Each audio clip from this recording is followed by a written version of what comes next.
Bueno, un gran saludo a tercer año. Y bueno, vamos a dar continuidad con la clase teórica, no, más bien dar inicio a un nuevo tema, ya que es histopatología pulpar. Vamos a compartir la pantalla y a ver, comenzamos. Este tema es un tema que pues lo van a dominar para el resto de sus vidas, ¿no? Lo deben dominar para el resto de sus vidas.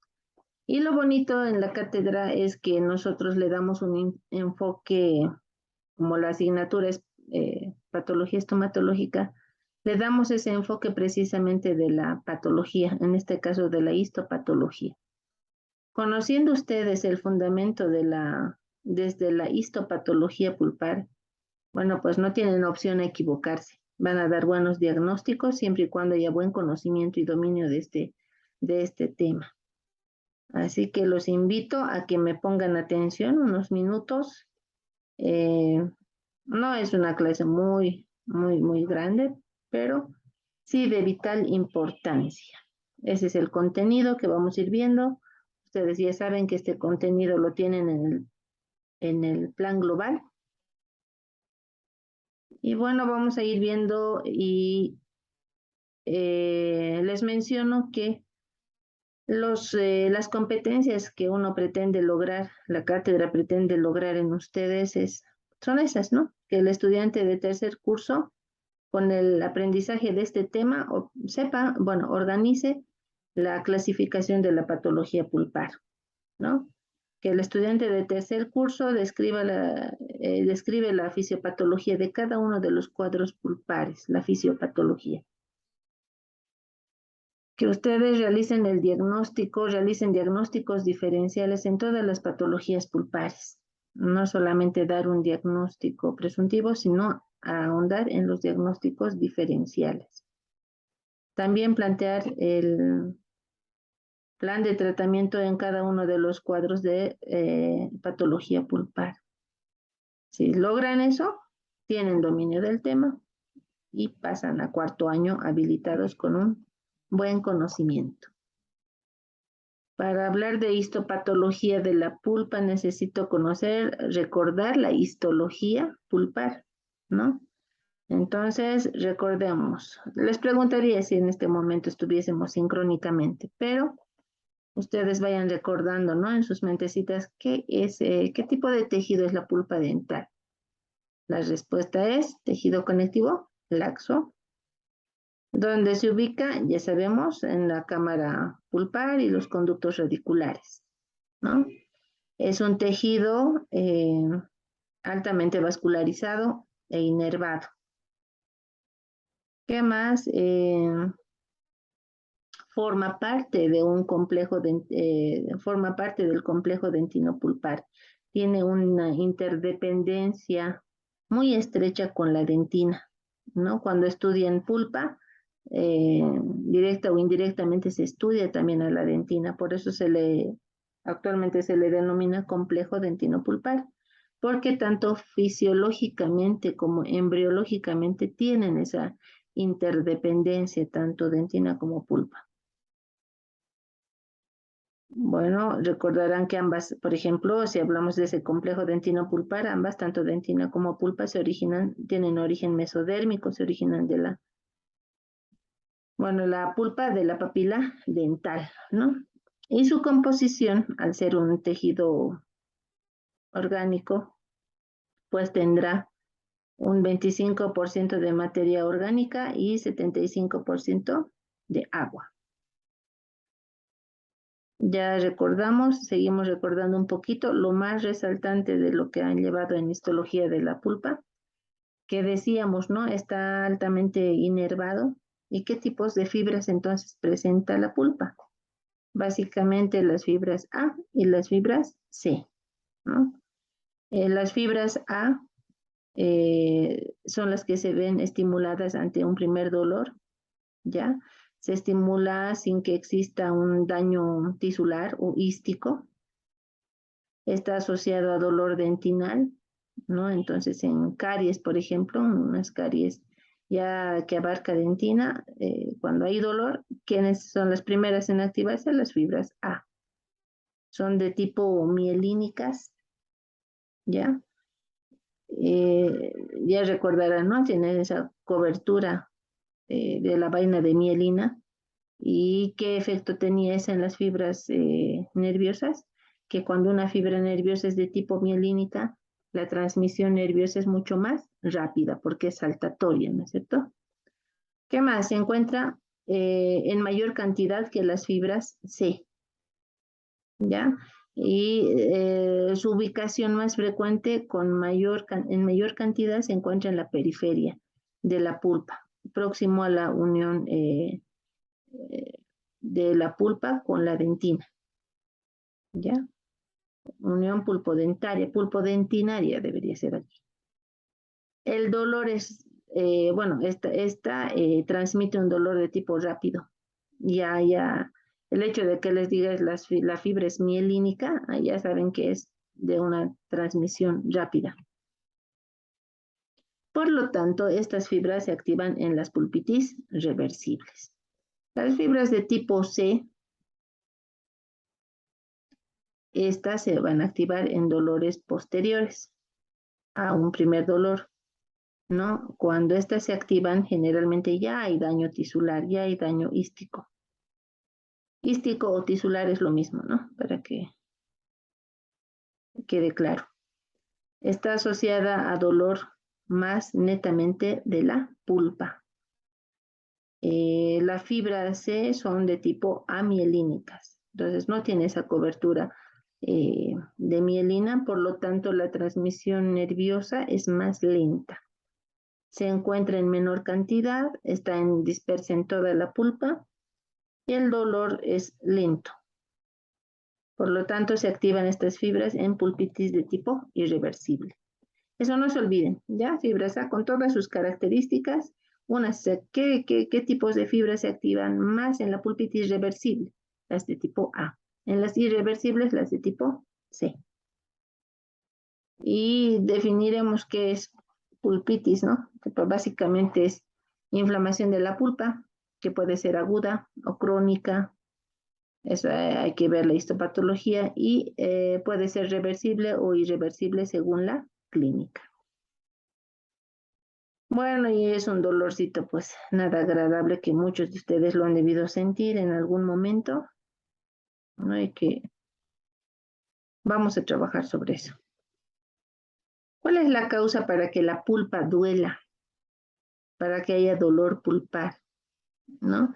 Cuando el paciente acude a la consulta y viene con una odontalgia, ¿en qué pensamos? Pensamos en bacterias como causa, pensamos en algún factor físico, traumas, por ejemplo, en factores químicos, puede ser, en factores iatrogénicos, ¿no? Entonces, todos estos factores pueden ser factores etiológicos para la pulpitis. Para hacer un diagnóstico, bueno, esta parte lo van a llevar y lo van a nuevamente, o quizá ya lo llevaron en endodoncia, en operatoria, pero igual no está de más mencionar que el diagnóstico de la patología pulpar es de vital importancia, ¿no? No tienen opción a equivocarse, no hay opción a cometer errores. Por eso es que el dominio de este tema es troncal, ¿no? Y para hacer ese buen diagnóstico, ¿qué requieren ustedes? Hacer su historia clínica, buenas pruebas clínicas, ¿no es cierto? Y para hacer unas buenas pruebas clínicas deben conocer también el proceso, todos los procesos biológicos que acontecen en la pulpa. Procesos biológicos a nivel celular, procesos fisiológicos e histopatológicos del tejido pulpar. Con esa herramienta ustedes van a llegar, con ese conocimiento ustedes van a llegar a un buen diagnóstico. Y por ende van a otorgar un buen tratamiento a la pieza dental. Y van a aliviar el dolor el paciente les va a estar muy agradecidos porque van a haber hecho un buen tratamiento. Cuando hablamos de examen clínico, se supone que hacemos ya la anamnesis y todo eso, ¿no? Y en la parte de la anamnesis, de la parte de la historia clínica que deben ahondar, y yo lo resalto mucho, es la historia del dolor, ¿no? No es ver una imagen como la que están viendo y decir, ah, ya voy a hacer aquí una endodoncia o voy a hacer una protección pulpar indirecta. No, porque deben saber qué ha pasado con este diente para que llegue a ese estado. O en este otro caso, miren este dientecito, esto con caries, ¿qué ha tenido que pasar?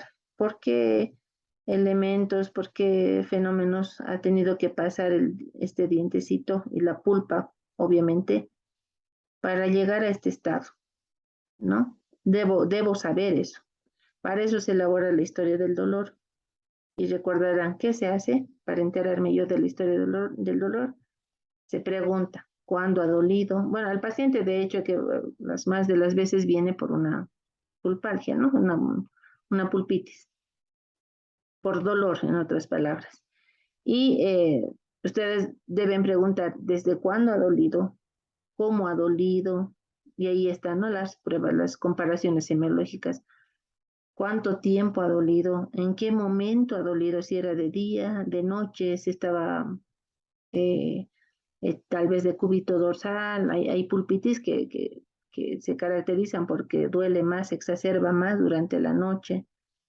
Eh, Después, ¿en qué momento, bajo qué estímulo ha dolido? Si era provocado o era espontáneo, si ha consumido algún alimento, si ha habido algún trauma o no, si ha habido algún cambio térmico, si había agua fría, agua caliente o no, tal vez bueno, tantos factores pueden otorgarnos fríos. No he comido un helado y me ha dolido y ella nos está dando varios, varios indicios de cómo está el estado ahí adentro.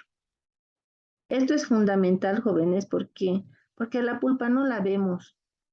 Vemos caries, vemos, quizá haya comunicación cameral, será pues un puntito, pero no lo vemos a la pulpa. Entonces nuestro diagnóstico tiene que ser tan preciso, por eso es que la importancia de conocer todo sobre la pulpa, todo lo que les dije esto, procesos biológicos, fisiológicos e histopatológicos, ¿no? Y haciendo esa buena anamnesis, esas preguntas que les dije, ¿ha tomado analgésicos o no? ¿Ha calmado con esos analgésicos? ¿Qué tipo de analgésicos, antibióticos, qué ha consumido? Todas esas preguntas les va a ayudar. Una vez que hagan las preguntas, muchas veces haciendo solamente las pregunta y respuesta, ya casi estamos con un diagnóstico preciso. Pero es necesario, posterior a eso, complementar con la inspección clínica del diente, ¿no? Eh, hacer inspección, ¿no? La, ver, por ejemplo, la actividad de la lesión. Miren esta caries, por ejemplo, de acá arriba, que se ve muy diferente a esta otra. El color mismo ya nos está indicando cómo puede estar, qué tipo de pulpitis puede haber, cuánto tiempo ha tenido que pasar para que nos está diciendo que esto no era rápido, por ejemplo. ¿No? Ese cambio del color de la dentina nos está diciendo que ha habido buena defensa del organismo, pero lamentablemente ha llegado a un cuadro pulpar. En este caso no, que nos está diciendo que el tiempo ha sido corto, que el cuadro el avance de la caries es bastante rápido, ¿no? Que es más activo, a eso se refiere, ¿no? La actividad de la lesión. La organización del tejido, como veíamos y les mencionaba, ¿no? Qué calidad de tejido de dentina no estamos viendo, estamos observando, estamos sintiendo.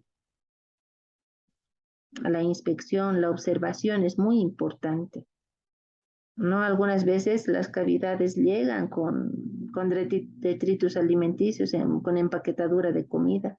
Entonces no es nomás ver, inspeccionar, no hay que inspeccionar, perdón, no es nomás observación, Hay que sacar, algunas veces me daban diagnósticos pulpares los estudiantes sin limpiar la cavidad, sin sacar ese resto alimenticio. Entonces, no, un buen semiólogo inspecciona.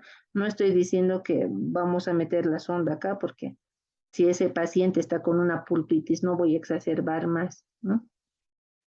El tejido circundante también hay que ver, hay que valorar si aquí en la parte periférica, la encía, a nivel de vestíbulo, ¿no?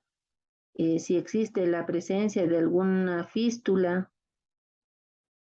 ¿no? ¿Qué tal si yo lo veo como caries, simplemente una caries y voy a querer obturar, pero qué tal si ese cuadro ya está en un cuadro de necrosis?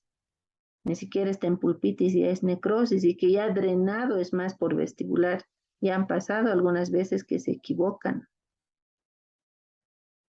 También hay que ver, no solo es por vestibular, dependiendo de la pieza. En los incisivos laterales, en los permanentes, saben que cuando una de las vías más frecuentes también es por palatino, hay que revisar toda la parte de la mucosa, ¿ya? Pero la mayoría de los dientes, ¿saben qué? Van a drenar por vestibular, por eso es siempre necesario vertir el labio, inspeccionar fondo de surco, revisar si hay párulis, si hay estomas ahí. Por otra parte, también el examen radiográfico, si lo amerita, uno pide examen radiográfico. Y cuando vemos una imagen con estas características, bueno, pedirán una Badwin, una aleta de mordida, ¿no? Que son técnicas radiográficas más específicas para ver caries. Se ve así. Se ve, tenemos que valorar el puente de dentina remanente que queda, ¿no? Entre la cámara pulpar y el proceso carioso. Después tenemos que valorar la proximidad de la caries con el techo de la cámara pulpar. Acá se puede notar más, ¿no? Ya por radiología van a aprender o estarán aprendiendo cómo se diagnostica radiológicamente caries de esmalte, caries de dentina, ¿no? En base a sus tercios o en base en el caso del esmalte, por ejemplo, ¿no? Acá vemos ausencia de caries. Acá estamos viendo una imagen donde hay una caries que abarca la mitad externa del esmalte. Acá está la mitad interna del esmalte. La forma de la caries que tienen caras proximales tiene esta forma, ¿no? En forma de B, con la base hacia la cara proximal. En cambio, en la cara oclusal tiene otra forma. Tiene la forma de triangular también, pero con su vértice hacia la cara oclusal y la base hacia la comunicación amelodentinaria. Es diferente, ¿no? Y así vemos dentina, vamos a ver que se divide en tercios, ¿no? Tercio externo de la dentina, tercio medio, como vemos acá, de la dentina, y la caries también puede abarcar el tercio interno de la dentina. La forma de la caries, como es en la dentina, es de forma triangular también, ¿no es cierto? Con base cuando hablamos en la cara proximal, hablamos igual con el vértice hacia la cámara pulpar y la base hacia la cara proximal. Y si estamos en oclusal, ¿cómo se ve?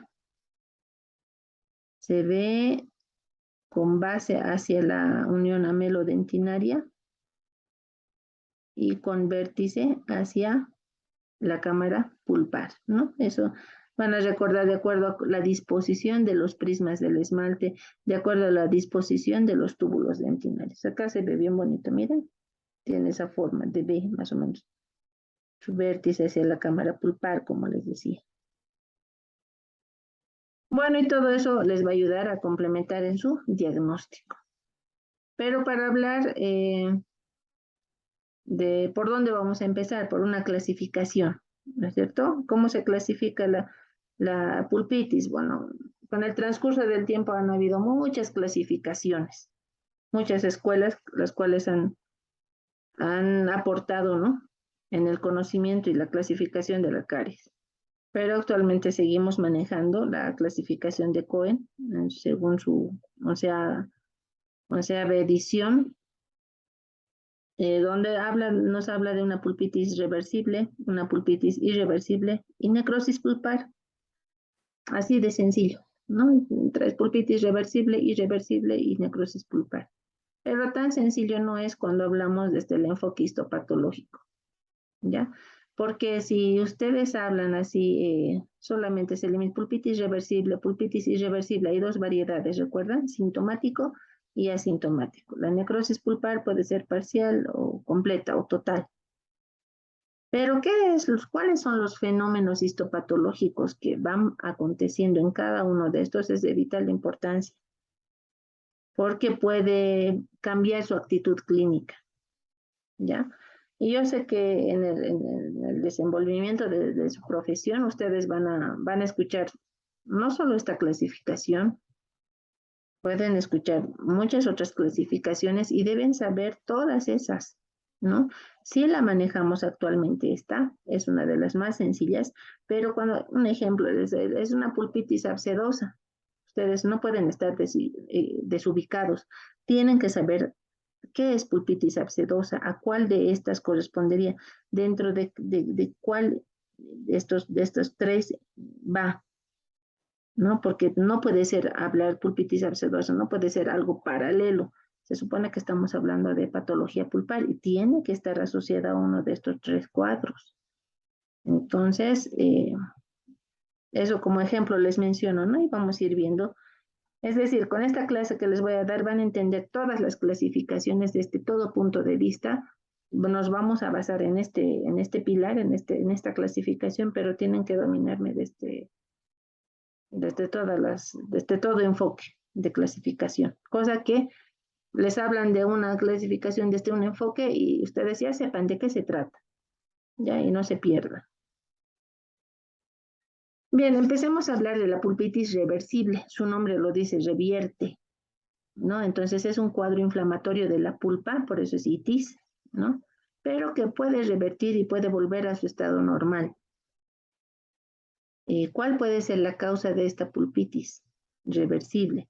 Puede ser caries, como ven acá, puede ser restauraciones defectuosas, como vemos ahí, siempre hay que hacer mantenimiento de las restauraciones, o hacer buenas restauraciones también, porque muchas veces de entrada hacen malas restauraciones y ya pues conllevan a una pulpitis reversible. Tratamientos dentales recientes también alguna vez les va a pasar, ¿no? Yo he hecho mi tratamiento, he limpiado bien, ¿y por qué se queja de dolor? ¿No? Entonces, ya van a ir entendiendo más adelante. Dentina expuesta, ¿no? También, en los casos de cuando hay recesión gingival, producto puede ser de una técnica de cepillado muy brusco, que provocan una recesión gingival precisamente y la exposición de los túbulos dentinales, que repercuten en la hipersensibilidad dentinaria, con dolor pulpar, obviamente, ¿no? ¿Cuál es la clínica de la pulpitis reversible? ¿Cómo es la manifestación clínica? ¿Cómo ustedes tienen que reconocer, ¿no? Que es pulpitis reversible? Primero porque es asintomática y aquí hagan hincapié, lean bien, ¿no? Un libro, otro libro, repasen sus apuntes porque algunas veces confundimos. Aquí dice asintomática, pero ¿qué no es pulpitis y que duele? Y enseguida me van a entender por qué es asintomática. ¿Por qué es asintomática? Porque de que hay dolor, pero el dolor debe ser provocado, como dice aquí en el segundo punto. Ah, te tomas un helado y hay un dolorcito punzante, ¿no? Y luego ya dejas de chupar o el helado lo llevas a otro lado, ya va pasando, dura unos segundos el dolor, va pasando. Ah, ya, entonces ese dolor es provocado, no es espontáneo. Por eso es que se denomina, es asintomático. Es muy diferente a una pulpitis irreversible sintomática, donde el dolor es espontáneo. Ese sí es sintomático. La pulpitis reversible es asintomática. Cursa con dolor, pero de tipo provocado. Ya eso que esté bien claro. Provocado estímulos térmicos o estímulos mecánicos también puede ser, como veíamos acá. Acá el paciente se va a cepillar y le va a sentir un dolor. El dolor como es leve a severo, ¿ya? Tiene corta duración. Todos estos puntos tienen que dominarlos. Ya no, no se puede quedar en apunte simplemente, lo tienen que dominar. Es de corta duración, esa es su característica, como les dije. O chupan un dulce, ay, me he sentido un dolor, un chocolate, ¿no? Inmediatamente nosotros como reflejo o tocamos ese lugar o la lengua llevamos hacia ese diente y ya pasan unos segundos y luego se va cediendo el dolor. Esa es la pulpitis reversible. Hacen percusión vertical horizontal, no hay dolor. ¿Ya? Entonces, no se olviden de esas características. ¿Qué también se llama a esta pulpitis reversible? Según Cohen, estamos hablando que lo vamos a conocer como pulpitis reversible. Pero en la clase, en la cátedra, les estoy dando el enfoque histopatológico, ¿no? Y de seguro que algún colega van a escuchar afuera, les va a decir, ¿cuál es su diagnóstico? Posiblemente, nada raro, sin ir lejos en su internado, un doctor un poco ya con un tanto mayorcito, les puede decir, ¿cuál es su diagnóstico? Pulpitis reversible. No vaya a ser que les diga, no, eso es hiperemia pulpar. Sí, antes se lo llamaba hiperemia pulpar como diagnóstico clínico. Antes de manejar la clasificación de Cohen, se manejaba como hiperemia pulpar, pero es erróneo. Erróneo por un lado y cierto por otro. ¿Por qué erróneo? Porque tú dices hiperemia, ¿no? Entonces hay mayor flujo sanguíneo. Cuando tú ves en el paciente, ves el diente, ves ese mayor flujo sanguíneo. No, ni la pulpa se ve, menos vas a ver que hay una hiperemia pulpar. Por eso es erróneo, no puede ser un diagnóstico clínico. Saben que la clínica es lo que se ve, ¿no es cierto? Entonces, no es pues un diagnóstico clínico la hiperemia, ese es un diagnóstico histopatológico. ¿Por qué? Porque cuando vemos a través del microscopio, ¿qué se ve? Acá estamos viendo un cortecito, ¿no? Mira la dentina reactiva que está posicionada acá.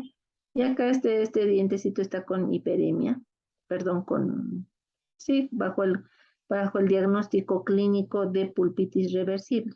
¿Y qué pasa? ¿Qué está pasando en la pulpa? Eso es lo que me interesa, ¿no? Dentro de esta patología. Hay pues vasodilatación. Miren acá, congestión vascular, vasitos sanguíneos llenos de glóbulos rojos, eso se llama congestión vascular, ¿no? Producto de la vasodilatación, aumento en la irrigación sanguínea, en otras palabras, en segundo año que hemos llevado, a eso se llama hiperemia.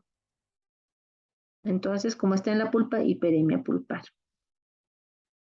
Y aquí están viendo la capa de odontoblastos, acá se ve la dentina, los túbulos dentinarios, predentina, perdón, esto dentina, ¿no? Ya que a este esquemita que representa esos puntitos, que hay mayor flujo sanguíneo, hay mayor vasodilatación, eso representa. Eso está pasando en la pulpa. Si bien acá en esmalte, dentina puede haber caries, pero en pulpa también está manifestándose eso. Las fibras nerviosas estimuladas son las periféricas, que hemos dicho que son las fibras de tipo A, que se activan más en dolores agudos, ¿no? Entonces, decir pulpitis reversible es más un diagnóstico clínico. Decir hiperemia pulpar es diagnóstico histopatológico. Pero estamos hablando de lo mismo. El tratamiento. El tratamiento, perdón. ¿Qué hay que hacer? Como se ha explicado, esa caries no tiene comunicación cameral. No ha penetrado hasta cámara, entonces se elimina la causa, ese es el tratamiento, hay que eliminar la causa que puede estar provocando, que no siempre es caries, como ya veíamos hace rato, ¿no?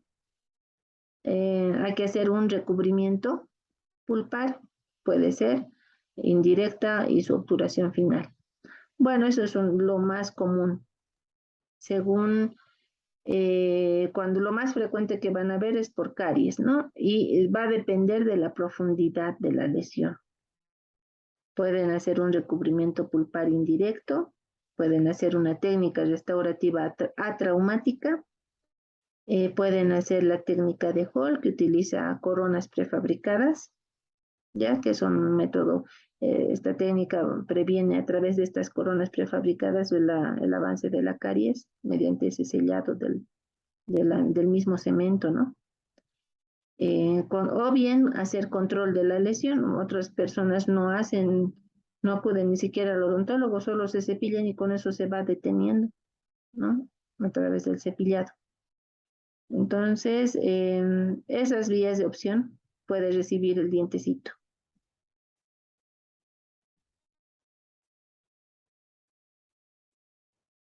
Bueno, no quiere pasar. Aquí vamos a ver. Vámonos al otro grupo, la pulpitis irreversible. Algo que tal vez si me preguntarían, y yo preguntaría esto, ¿no, doctora? Pero acá se entiende, ¿no? Esto es una pulpitis reversible. eh, Acá nos dice que hay una restauración defectuosa, sí, hay que corregir eso, ¿no? Y si se trata de repetir la restauración, se lo repite para que ya no haya ese, veremos. ¿Qué tal se han dejado un espacio? Ingresa líquidos y ya siente el dolor, ¿no? Entonces habrá que repetir la restauración. En caso de caries se elimina mediante esas técnicas que les decía, ¿no? Técnica de Hall, técnica restaurativa traumática, eliminación selectiva, etcétera. O bien acá dentina expuesta por hipersensibilidad, acá hay protectores, se puede aplicar barnices, hay ya hoy en día pastas desensibilizantes, ¿no? Que ayudan en la mineralización de la superficie del diente. En este caso, cuando un tratamiento dental es reciente, ¿qué pasa cuando alguna vez me ha pasado en mis primeros años y uno se cuestiona, ¿no? ¿Qué hice mal?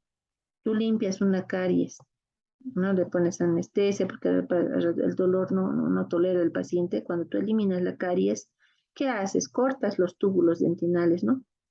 Que sabes que tiene líquido y todo eso. Entonces, haces prácticamente una herida en la dentina y colocas tu protector pulpar indirecto. Muchas veces incluso en la forma de hacer el empacado del material de recubrimiento, hay que tener cuidado, hay que hacerlo de manera, en operatoria van a desarrollar esa habilidad, ¿no? No es nomás empacar con fuerza, algunas veces se ve que pueden provocar esa reacción, ¿no? Otra situación puede ser que esté como está próximo a, si es un puente delgado de dentina, entonces va a haber esa reacción de la pulpa hacia el medicamento que se ha sido utilizado para la protección pulpar indirecta. Entonces va a generar un dolor, va a generar una pulpitis reversible. Pero cuando es así un tratamiento donde ustedes están seguros, han hecho aislado absoluto, han desinfectado, hicieron todo bajo el protocolo que se debe hacer, no se preocupen, esa sintomatología va a ir desapareciendo, ¿no? Porque alguna vez yo, en lo personal les digo, no me pasó alguna vez y volví a desobturar. ¿En qué me he equivocado? ¿He dejado caries? ¿Qué pasó? No, y estaba todo bien. Y eso es solamente una reacción del organismo, ¿no? Porque como toda herida, se te infecta una herida, lo limpias, lo lavas, ¿y cómo queda? Adolorido, hay ligero dolor, hasta que empiece el proceso de cicatrización y ya va a ir disminuyendo el dolor. Eso pasa algunas veces cuando haces un tratamiento dental, puede haber pulpitis reversible, ¿no? Pero siempre percátense de hacer todo bajo la normativa, bajo el protocolo que van a aprender por operatoria. Bueno, ahora sí vámonos al grupo de pulpitis irreversibles. Irreversiblemente, dice, no vuelve a un estado normal la pulpa, no es como la de tipo reversible. En esta vamos a hablar de tipo sintomática y asintomática. Entonces, sintomática significa que hay un dolor espontáneo. Y asintomática, ¿qué significa? Que puede haber un dolor provocado. Eh, Vamos a ir viendo primero la de tipo pulpitis reversible sintomática. ¿Cómo es su clínica? ¿Cómo es la clínica de este cuadro pulpar? Yo les respondería, depende en qué etapa está. Si ustedes me preguntan, ¿cuál es la clínica, doctora? ¿Cómo sé qué tiene que sentir el paciente para que yo diga pulpitis irreversible sintomática? Dependiendo en qué etapa está. Si está en una etapa inicial, si está recién continuando de una pulpitis reversible y está entrando a una irreversible sintomática, es una etapa inicial, ¿no? El dolor es agudo, localizado, ya, es decir, el paciente puede identificar a la pieza dentaria, ¿no? ¿Cuál diente le duele? Este, dice, con facilidad lo identifica. ¿Y qué más? Ya les dije, ¿no? En la historia del dolor, pregunten todo y van a verificar que se ha tomado analgésicos muchas veces para que le calme y ha calmado el dolor, ha cedido el dolor ante analgésicos. Pregunten también qué tal con el frío. Ha tomado agua fría? Otros para calmar el dolor toman agua fría y les calma. Otros intentan tomar agua fría y les exacerba más el dolor. Entonces, en esta etapa inicial, exacerba el frío. El dolor es intenso, pero es tolerable. No les va a decir, ay, no, no me ha dejado dormir. No. En este estado, ¿qué está pasando? Está sucediendo que no solo hay esa vasodilatación. A ver, aquí vamos a ver. ¿Dónde está? En esa etapa, antes le conocíamos a este cuadro como pulpitis infiltrativa. Ahora también lo conocemos como pulpitis infiltrativa, pero desde el enfoque histopatológico. No se olviden, aquí saquen una flechita, histopatología. ¿Por qué? Porque ahora clínicamente le llamamos pulpitis irreversible sintomática. ¿Por qué infiltrativa? Porque me voy a ir un momentito a la siguiente imagen. Aquí, ¿qué está infiltrando? Está infiltrando plasma sanguíneo. Recuerdan que hay vasodilatación en la hiperemia pulpar, sí, pero en la pulpitis ya en una etapa más avanzada ya está provocando edema. Y recuerden que es edema, acumulación de líquido tisular, producto que, acumulación de líquido tisular, pero que es anormal, ¿no? El producto de la vasodilatación, el plasma sanguíneo se está acumulando bastante, ¿no? Está infiltrándose bastante el plasma, que aquí afuera ya no se llama plasma, se llama líquido tisular. Está infiltrándose también polimorfonucleares, células inflamatorias, ¿no? Aquí lo vemos bien bonito, hay una bastante vasodilatación, espacios donde se ha acumulado ese líquido tisular, entonces está infiltrándose, de ahí viene esa infiltración, ese edema, esa presión provoca la estimulación más prolongada de las fibras nerviosas, por eso duele un poco más que la pulpitis reversible. Y hay compresión de fibras nerviosas y por eso necesita tomar un analgésico. Pero el analgésico, ¿qué más tiene? Los AINES generalmente también son antiinflamatorios. Entonces reducen el calibre sanguíneo, el calibre vascular, perdón, y pues va a ceder el dolor también, porque al haber ya no haber tanta infiltración de líquido tisular, las fibras nerviosas no van a ser van a dejar de ser comprimidas y el dolor va a ceder, pero va a ser momentáneo. Como la NOx, la agresión persiste, no, nuevamente va a ceder el tiempo del AINE, del antiinflamatorio, y nuevamente va a haber la infiltración. De ahí viene el término de infiltrativa, se está infiltrando. Por eso les digo, es histopatológico. No vemos en la caries ahí adentro, la pulpa se está infiltrando, el líquido tisular está pasando, está saliendo plasma del torrente sanguíneo, eso está comprimido, no se ve, ¿no? Nosotros decimos, bajo toda esa situación, decimos, esto es una pulpitis irreversible sintomática. Pero si algún colega les dice, no, eso es pulpitis infiltrativa, ustedes les dicen, sí, evidentemente estamos hablando de lo mismo. Pero tú estás hablando lo que está pasando histopatológicamente y yo estoy hablando el nombre que se le da de manera clínica, ¿no? Y sigue avanzando. Saben que los fenómenos es pues dinámico. Entonces sigue avanzando, persiste ese, en este caso hablemos de lo más común que es la caries, ¿no? Que va a provocar este cuadro pulpar. Entonces vamos a ver ya en una etapa más avanzada que el dolor es pulsátil, lancinante y referido, ¿ya? Irradiado también. Entonces ya no es tan localizado el dolor, ya es más irradiado.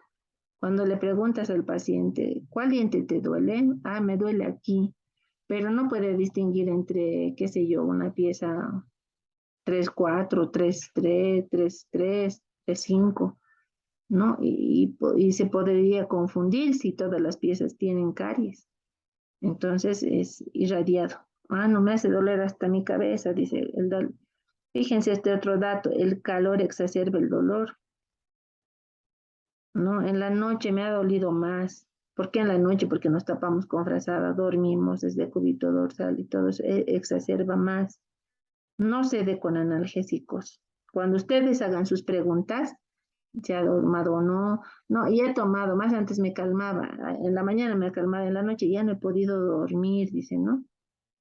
Entonces, miren, no es lo mismo hablar en una etapa inicial que en una etapa más avanzada, es diferente y les podría confundir. Por eso es que como que lo hubiese dividido así, ¿no? En esos dos cuadritos. Acá ya estamos hablando de una etapa más avanzada.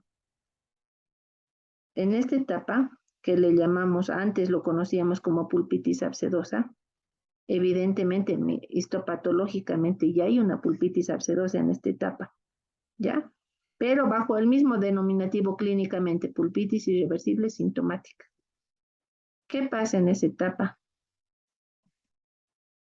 En esa etapa ya vamos a ver mayor acumulación de neutrófilos, bacterias, invasión bacteriana y acumulación de neutrófilos. Y esa guerra ya saben qué forma, ¿no ven? Por patología general, ataque bacteriano, respuesta de neutrófilos, macrófagos, ¿qué forma? Pus, ¿no? Esa pus no aparece de la noche a la mañana, en el transcurso de los minutos, de las horas, se forman pues así islas, conglomerados. A esos grupos se le llama microabscesos, ¿ya? Porque no confundan, hay un absceso pulpar, piensan que la cara hinchada tienen que ver, no, estamos hablando de la pulpa dental. Cuando decimos histopatológicamente una pulpitis abscedosa, cuando hay microabscesos formados dentro de la pulpa,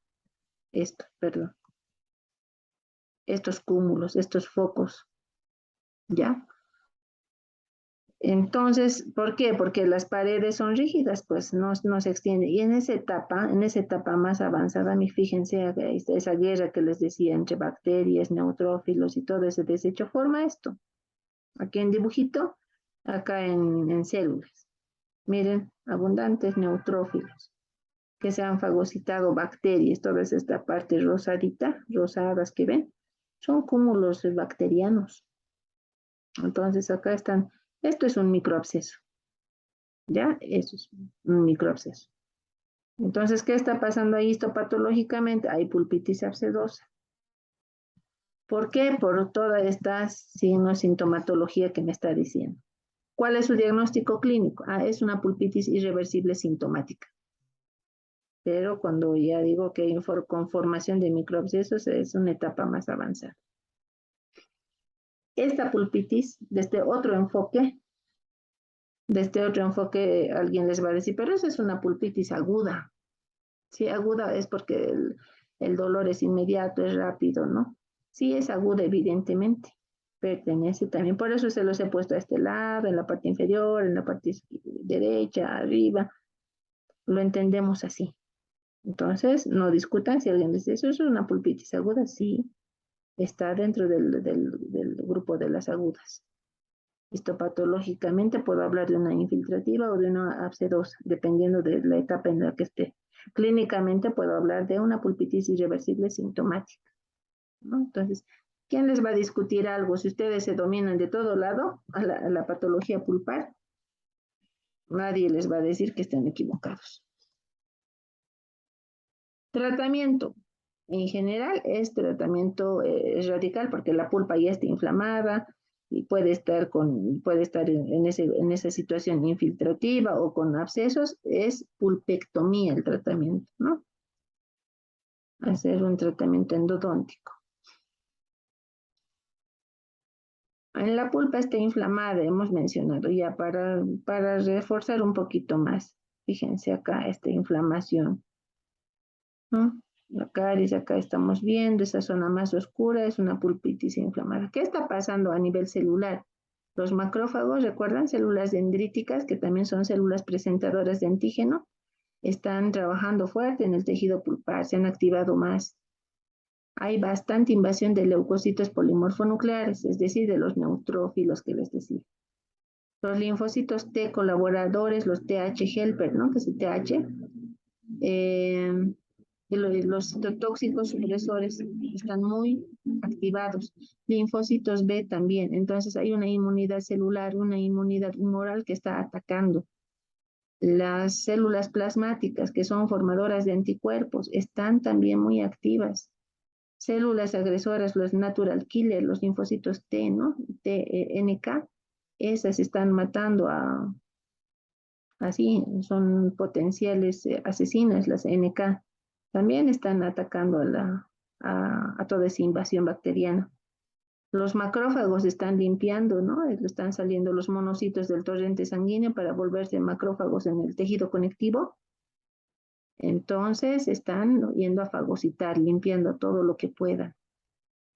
Las IgEs, ¿qué es IgE? Inmunoglobulina, anticuerpos, que son formados por, ¿qué hemos dicho? Por los plasmocitos. Entonces los IgEs están elevados, especialmente la inmunoglobulina G y la IgA. Entonces es toda una serie de eventos, ni que se digan factores de crecimiento. Los factores de crecimiento andan por todo lado, ¿no? Factores de crecimiento, por eso es que ya saben que son factores de crecimiento, ¿no? En segundo año elevador son sustancias químicas que las células mandan, ellas no hablan, ellas se comunican mediante esos factores, mediante citocinas. Las citocinas son esas sustancias químicas, un grupo de ellas son los factores de crecimiento, en otro grupo están los anticuerpos y así, ¿no? Entonces, ese es el medio de comunicación de ellos. Y ahí se ve muy bonito cómo está la vasodilatación en la pulpa, miren, un corte histopatológico, ¿no? Lo de verde se ve la dentina, a lo de rojito esmalte. Fíjense la capa de odontoblastos, rojito en la pulpa, acá se ve muy bonito eso, ¿no? La capa de odontoblastos, esta zona blanca la predentina. Acá estamos viendo la vasodilatación que hay en la pulpa. Entonces, comparemos con manera de repaso, ¿cuál es la diferencia entre pulpitis reversible y irreversible? La reversible hemos dicho que es asintomática, decíamos, pero el dolor es provocado. Es agudo, dura menos de 10 segundos, no afecta la posición del cuerpo, es fácilmente localizado. Para el pronóstico es favorable para la pulpa porque puede revertir y también favorable para la pieza dental. No tenemos que hablar de exodoncias ni de endodoncias, ¿no? Y es la pulpitis irreversible, el dolor es espontáneo, es sordo, dura un tiempo más de 10 segundos el dolor, por eso es que utiliza pues analgésicos, afecta la posición del cuerpo, sí, a menudo es difícil de ubicar porque el dolor puede ser irradiado. El pronóstico es desfavorable para la pulpa dental, pero puede ser favorable todavía para la pieza dental, porque se puede salvar al diente muchas veces. Hay que valorar también eso, dependiendo de la magnitud de la caries, ¿no? Pero para la pulpa es desfavorable, porque ya dijimos va a ser endodoncia, tratamiento pulpar, pulpectomía. Vámonos al otro grupo de la pulpitis irreversible, pero el de tipo asintomático. Ahora, si uno dice asintomático, entonces no duele, porque hablaríamos de pulpitis. No es que no duele, hay dolor, pero el dolor es provocado. Por ejemplo, histopatológicamente dentro de este cuadro, vamos a encontrar a la pulpitis ulcerosa, a la hiperplasia pulpar. También está la calcificación interna de la pulpa y la reabsorción interna. ¿Ya? Estas, en algún otro libro lo pueden encontrar a todas estas patologías como a estas pulpitis como pulpitis crónica. Las anteriores eran agudas, estas son crónicas. Y si van a ver Cohen, van a leer, van a decir, es pulpitis irreversible asintomática. Pero les recalco, esto patológicamente vamos a ver a estas otras. O sea, se las denomina así. ¿Ya? Estamos hablando de lo mismo, solamente que con diferente enfoque. Este es enfoque más clínico, este es enfoque más histopatológico y este de pulpitis crónica es más de tipo enfoque evolutivo, ¿no? De acuerdo a la evolución. Hablábamos de la pulpitis ulcerosa, ¿ya? Cuando decimos histopatológicamente pulpitis ulcerosa, cuando hay pues una úlcera expuesta, ya saben que es una úlcera por semiología, algo de relación tiene en la pulpa, ¿no? Cuando se expone la pulpa hacia la cámara pulpar y hay un punto sangrante, a eso le llamamos pulpitis ulcerosa. Y cuando molestamos, inspeccionamos esa zona, hay dolor, obviamente. Generalmente, ¿cuál es la causa? Puede ser uno traumática, ejemplo, un niño que se caiga, se fractura el diente, ahí se puede exponer la pulpa y se produce una pulpitis ulcerosa. Pero lo más frecuente es la de tipo no traumática, perdón, la A me falta, no traumática porque lo más frecuente en este de tipo no traumática cuando se produce bajo restauraciones, en caries recidivante. Hacen mala limpieza de la caries y lo restauran ahí, entonces el proceso carioso continúa. Entonces hay un dolor, ¿no? Muchas veces viene así el paciente, con mucha facilidad se retira la obturación y ahí vemos en el fondo una parte de la pulpa expuesta, ¿no? Entonces a ese cuadro se le dice pulpitis ulcerosa. ¿Y cuál es su diagnóstico clínico? Pulpitis irreversible asintomática. Ya es lo mismo. Pero esta pulpitis irreversible asintomática, si ven con esas características, es la de tipo ulcerosa, hablando histopatológicamente. Les estoy dando el fundamento, no con el fin de que vayan a la clínica y a los doctores de operatorio digan, esto es pulpitis ulcerosa, no, cuidado, estén hablando estos diagnósticos en la clínica. No es clínico el diagnóstico. Antes nos formaron así. Mis docentes recuerdo que nos decían, no, eso es pulpitis ulcerosa, y otros que manejaban otra bibliografía y nos confundíamos por todo lado. No sabíamos si decirle, dependiendo a qué docente, le digo agudo o crónico, le digo ulcerosa, irreversible, al otro le digo reversible, irreversible. Entonces, no. Cuando entren a la clínica, hablen de pulpitis irreversible asintomática.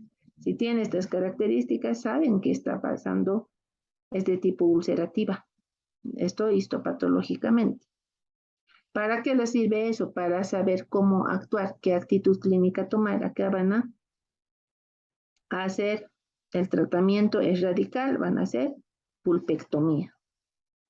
¿Por qué? Porque en pulpa hay vasodilatación, hay zonas necróticas, ulcerativas, ¿no? Colaboradores hallaron en pulpas inflamadas concentraciones muy elevadas de ácido aminobutírico, dice, ¿no? Un neuropéptido inhibidor de la transmisión nerviosa en el sistema nervioso central y de las fibras A y la C. Por eso suele ser no es muy sintomático, ¿no? Miren qué bonito se ve esta imagen, lo puse porque representa lo que nosotros conocemos como una úlcera, ¿no? Prácticamente se ve así, con esa característica. Un socavadito parece ahí de la pulpa dental. Esto es caries.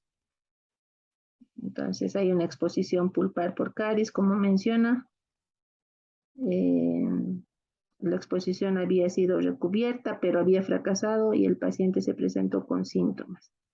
Eso es cuando fracasa la restauración, cuando no hace uno un buen protocolo de tratamiento. Miren, por acá hay zonas necróticas, ya se está necrosando, hay inflamación también por acá.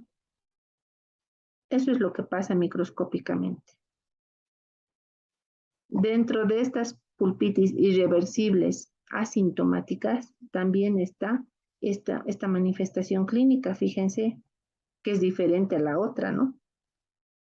Entonces es fácil decir pulpitis irreversible asintomática, sí, pero miren cuán diferente se ve. El otro era bajo restauraciones, acá se ve un crecimiento de la pulpa dental. Entonces a esto le llamamos clínicamente, está dentro de las pulpitis irreversibles asintomáticas, pero con más propiedad le llamamos pólipo pulpar, clínicamente, porque prácticamente, fíjense, es una estructura a manera de pólipo, ¿no? E histopatológicamente a este cuadro, ¿qué está pasando? El diagnóstico es pulpitis hiperplásica o hiperplasia pulpar. Este cuadro, jóvenes, es bien frecuente en los niños, en dientes jóvenes, en piezas jóvenes, no siempre en niños, sino si la pieza es joven, ustedes pueden ver esta manifestación. ¿Por qué? Porque cuando un diente es joven, la vascularización es muy exquisita, entonces la defensa del tejido es también acelerada, no es activa. No es como un paciente de 70 años que vamos a ver pólipo pulpar, es difícil, porque su pulpa de un paciente así ya está pues en atrofia, ¿no? Ya se está atrofiando. Poseen resistente vitalidad, sí, la pulpa presenta vitalidad, la acción de un irritante puede originar una ulceración. Bueno, sí, fíjense este pólipo, y sobre eso, si mastican y hay oclusión, puede ulcerar, puede sangrar a la masticación. Cuando ven este cuadro, limpien bien, ¿no? Con su gasita, con su algodoncito, porque este pólipo podrían confundirlo con un pólipo, así como lo están viendo, tal vez, ¿qué tal si es un pólipo de la encía? Acá se ve muy didáctico. Algunas veces, jóvenes, más o menos algo así se ve. Hay caries y ahí vemos un tejido blando, pero es el mismo color de la mucosa, de la encía. Entonces pensamos, puede ser que haya un pólipo gingival. Ese es su diagnóstico diferencial. Siempre percátense, como el diente ha sido destruido por caries, hay un espacio, entonces las células de la encía crecen e invaden esa cavidad cariosa. A eso se llama pólipo gingival. Y no vaya a ser que piensen que es pólipo pulpar, ¿no? Por eso hay que hacer bien, hay que limpiar, ver de dónde es este pólipo. Y si ven que está aislado de la encía, entonces esto es pulpa, esto es pólipo pulpar. Como acá, en este caso, ¿no? Se nota muy claramente que esto es pólipo pulpar. ¿Qué es prácticamente el pólipo pulpar? Hay una proliferación celular en respuesta a esa agresión. La pulpa empieza a crecer, empieza a haber hiperplasia celular. A nivel de la superficie, ¿no? Se supone que esto es un tejido conectivo, pero a nivel de la superficie hace metaplasia celular. ¿A qué se refiere eso? ¿Qué hay en tejido conectivo? Fibroblastos, en la periferia que había acá, odontoblastos. Entonces acá afuera ya no va a haber pues odontoblastos. Acá no vamos a estar viendo odontoblastos en la superficie. Como mecanismo de defensa, ya saben que es metaplasia. Es un cambio de forma celular. Entonces, las células odontoblásticas que eran así de cilíndricas, alargaditas y todo, no, ya han hecho metaplasia, se han transformado y son células epiteliales prácticamente, planas. Y llega a formar un epitelio. Fíjense. ¿Por qué? Porque se parece mucho. Ustedes ven, si hacemos un cortisto patológico, acá vamos a ver que se epiteliza incluso. No estoy diciendo que la pulpa tenga epitelio, hace metaplasia para epitelizarse. Por eso es que el niño está tranquilo, no le duele, no se queja de dolor. No va a haber un niño o un paciente que tenga pólipo pulpar y les diga, no he podido dormir, no. porque se ha defendido de esa forma. Pero tampoco es pulpa expuesta, ¿no? Porque una pulpa expuesta, imagínense cuánto dolería si no estuviese así con esa epitelia, esa metaplasia. También por debajo de la subyacente, perdón, diré, subyacente a la metaplasia se forma, pues hay fibrosis. Los fibroblastos empiezan a formar bastante colágeno.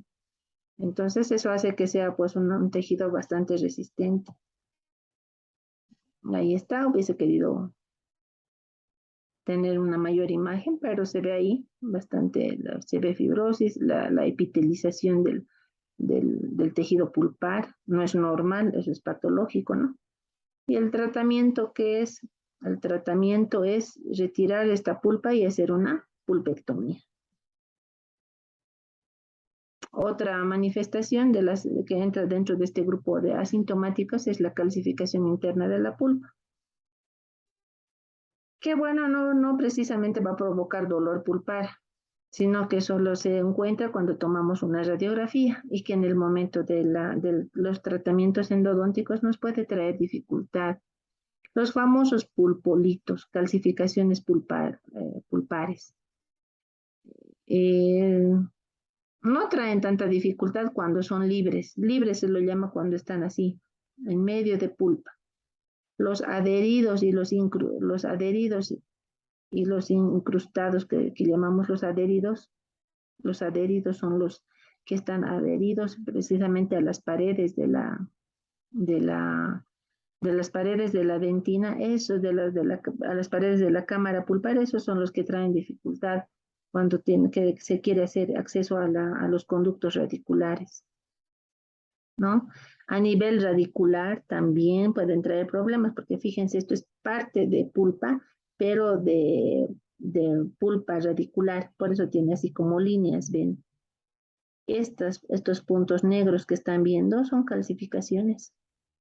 En la parte de la raíz de la pulpa radicular, las calcificaciones son alargadas, así, larguitas como las ven. A nivel de cámara suelen ser circunferenciales. Esos son los pulpolitos. Dentículos también los llaman, ¿no? Calcificaciones pulpares. Otra clasificación que hay de los pulpolitos también son verdaderos y falsos. ¿A qué se llama? Eh, verdaderos y falsos. Verdadero cuando presenta túbulos dentinarios incluso. Y falso cuando solo es una masa calcificada. Clasificación según su ubicación. Pulpolitos, como les decía, libres, uno. Pulpolitos adheridos, cuando están acá adheridos a la pared. Y los pulpolitos incluidos, que son más parte de la pared, ¿no? Están más impactados hacia la pared de la dentina. Es necesario que lo conozcamos, ¿no? Calcificación y dónde está la reabsorción. Denme un momentito. Porque en la clasificación les puse que también hay, además de calcificación interna, dentro de este grupo se encuentra la reabsorción interna. Pueden ser producto de factores traumáticos, factores microbianos también se han visto que provocan, hay una activación a nivel de la pulpa de los odontoclastos que les llamamos, ¿no? Que son macrófagos, que van a empezar a reabsorber las paredes de la dentina. Es algo patológico y anormal que pasa en la pulpa. Puede cursar con cuadros también de inflamación, pero el resultado es que está reabsorbiendo, ¿no? A nivel interno las paredes de la dentina, adelgazándolas. También se han visto como factor causal los tratamientos endodónticos bruscos, ¿no? Cuando hay mucha fuerza ortodóntica podrían ocasionar este tipo de reabsorción interna. También alguna vez reportes de artículos científicos mencionan productos de material de obturación con protección pulpar directa, podría ser. Son raros, ¿no? No es frecuente, pero hay que estar al tanto porque no es normal que hayan esta reabsorción interna. Y finalmente la necrosis pulpar. La necrosis pulpar puede ser aséptica cuando es producto de un trauma, no hay caries, la pieza está intacta, está cerrada, no hay cavidad, pero fíjense ese oscurecimiento. ¿Qué ha pasado? Necrosis, se ha necrosado por ese trauma, la pulpa ha sido lesionada, ¿no? A nivel del ápice, que es de donde recibe, ¿no ve? Por donde ingresa el paquete vasculonervioso. A ese nivel el trauma lesiona los vasos sanguíneos y hace que toda la pulpa se empiece a necrosar. Producto de eso se ve el diente oscurecido. Por eso le llamamos aséptica, porque no hay contaminación microbiana, no hay caries, no hay nada. Otro tipo de necrosis pulpar puede ser la séptica, que es la más frecuente, ¿no? Producto de caries. El paciente tolera todo, ya ha pasado por pulpitis reversible, la irreversible sintomática, la irreversible asintomática y finalmente llega a necrosarse. Entonces, como hay compromiso microbiano, también se lo llama necrobiosis. El tratamiento obviamente es endodoncia, tratamiento endodóntico. En este otro caso también, ¿no? No es porque está cerradito, ¿no? El tratamiento también es endodoncia. Y aclaramiento dental, ¿no? Se va a hacer blanqueamiento dental interno muchas veces. No tanto así en niños, más que todo lo que molesta más es cuando hay así oscurecimientos, es en el paciente en dientes permanentes, ¿no?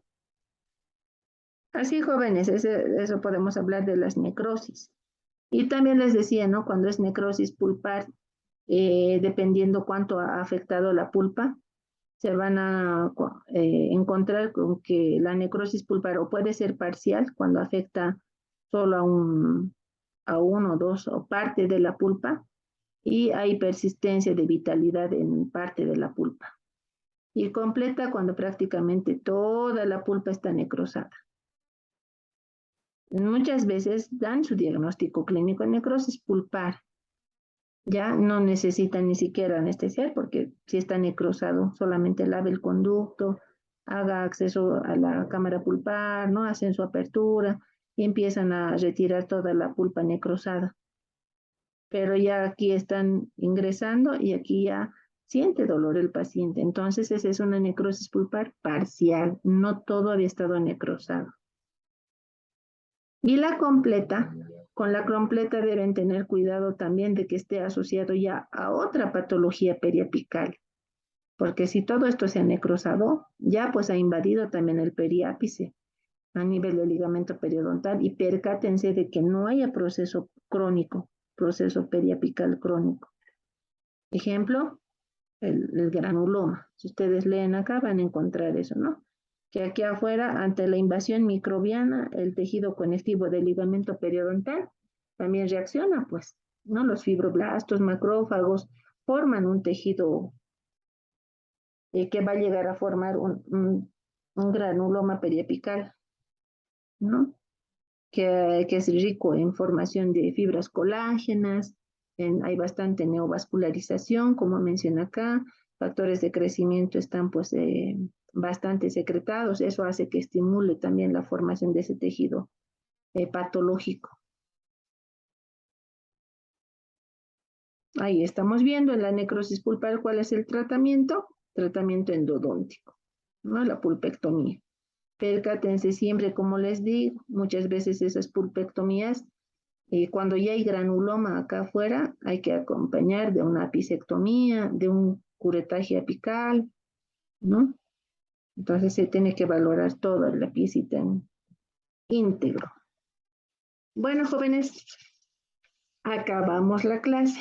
Ya eso es patología pulpar con ese enfoque histopatológico. Ya les he tratado de explicar. Así también se llama así. Ahora, para repasar, un pequeño repasito, ya por si algo no ha caído bien. ¿Cómo se clasifica las pulpitis según el compromiso cameral? Pueden encontrar, puede que algún colega o en algún libro lean esto, ¿no? Compromiso cameral. Van a escuchar también esto, pulpitis a cavidad cerrada, pulpitis a cavidad abierta. ¿Cuándo se dice a cavidad cerrada? Cuando no hay comunicación entre la pulpa y el medio externo. Y a cavidad abierta cuando sí presente esa comunicación, ¿no es cierto? ¿Y cuáles están? A cavidad cerrada está pues la pulpalgia, también llamada hiperemia pulpar, también llamada pulpitis reversible. ¿Recuerdan? Ya. ¿Cuál más es a cavidad cerrada? La pulpitis irreversible sintomática. ¿Ya? Con su etapa infiltrativa, con su etapa sedosa. Y la necrosis pulpar, la de tipo aséptica, ¿no? Bajo un trauma, les decía, todas esas van a estar a cavidad cerrada. A cavidad abierta, a la pulpitis irreversible asintomática, como la pulpitis ulcerosa, la hiperplasia pulpar, la necrobiosis, ya que es prácticamente una gangrena pulpar, ¿no es cierto? Entonces, esas son a cavidad abierta. Si escuchan esa clasificación, ya saben, estas también se encajan dentro de estos grupos, van a decir. Clasificación de la pulpitis según el tiempo de evolución. Pueden escuchar, se clasifica en estado prepulpítico, ¿no? ¿Qué patología está ahí prepulpítico, antes de ser pulpitis? Hay esa controversia también. Es la pulpalgia leve, es la misma pulpitis irreversible sintomática, conocida también como hiperemia pulpar. Algunos autores dicen eso todavía no es pulpitis, pero Cohen le dice no, y es pulpitis reversible. Vamos avanzando más en la evolución, pasa a una pulpitis aguda, esas intolerables en dolor, ¿no es cierto? Dolor súbito. Entonces, generalmente el paciente acude al consultorio por una pulpitis aguda. ¿Cuáles están? Las pulpitis irreversibles sintomáticas. ¿Ve? Estas, que microscópicamente, histopatológicamente, podemos ver a la infiltrativa y el abscesos. Pulpitis crónica, ¿cuál es? Todas las las pulpitis irreversibles asintomáticas. ¿No es cierto? Ahí está todas estas, la ulcerosa, la hiperplásica, la necrosis pulpar también, la séptica, como conocida como necrobiosis y la gangrena pulpar. Bueno, hablar de gangrena pulpar prácticamente no les he hablado porque entra dentro de lo que es necrobiosis, mencionándoles un poquito. La gangrena pulpar se caracteriza por tener un olor bien marcado, más que el olor cuando hay caries, el olor es bastante fétido, pútrido, ¿no? Hay eliminación de gases que se llaman las tomaínas, las cadaverinas, que prácticamente está en etapa gangrenosa la pulpa dental. Y ese olor es muy característico. El paciente les puede decir, no sé por qué tengo halitosis siendo que me cepillo, pero es porque tiene restos radiculares y están en estado de gangrena y en focos infecciosos. Por eso es esa característica de la gangrena pulpar. Esta tablita, como para cerrar el tema, es ¿cuál es la evolución de la pulpitis? Al paciente siempre alértenlo. No deje que su pulpitis ahí lo meta alcohol, clavo de olor y luego va a pasar. ¿Por qué? Y recordarles a ustedes, ¿no? Se inicia con una pulpitis reversible, sí. ¿No? Luego, ¿qué pasa? Luego pasa o puede progresar a una pulpitis irreversible, ya sea asintomática, posteriormente asintomática o tal vez alguna de las dos, ¿no? ¿Eso a qué puede progresar? A una necrosis pulpar. De la necrosis pulpar va a progresar a una periodontitis periapical, porque ya va a estar aquí, esto es un dientecito, miren el ápice, ¿no? A una periodontitis periapical. Esa periodontitis apical puede ser aguda o puede ser crónica. Luego de esa periodontitis, de ser periodontitis, ¿a qué puede progresar? A hacer un absceso periapical, ya sea un absceso agudo o crónico. Este crónico incluso se puede reagudizar también si sigue dejándolo el paciente. Posteriormente, ¿qué va a aparecer? Un granuloma periapical. Aquí, ese tejido, ¿no? De granulación que decíamos, ese tejido patológico. Ese tejido patológico en que ese granuloma, ¿en qué se puede transformar? En un quiste periapical. Aquí incluso podría poner algunos quistes, dan lugar a la formación incluso de tumores. No todos, pero sí podrían dar. Entonces, como de una pulpitis, el descuido que pueda tener el paciente, el no alertar nosotros, podemos llegar incluso a ese cuadro, ¿no? Así evoluciona. Esto deben tener ustedes bien clarito cuál es la secuencia, ¿no? La fisiopatología de todas las... Ahora están llevando por partes, patología pulpar, más adelante patología periodontal, después patología ósea, patología, todo quística, granulomas, tumores, todo eso deben sumarlo, porque así evoluciona. Espero les haya orientado bien. Eh, Aclaren sus dudas, vayan viendo esto. Esto es un títulos, nomás como siempre les digo, lean libros, lean artículos, refuercen. Yo les quedo muy agradecida por su atención. Espero haberles colaborado un poquito porque este tema para mí en pregrado no ha sido muy fácil de comprenderlo, pero ahora ya sé que ya con las herramientas que tengo de formación académica les estoy guiando de la mejor manera posible desde mi perspectiva. Muchas gracias, jóvenes. Nos vemos en otra oportunidad, en otro tema. Y voy a dejar de compartir y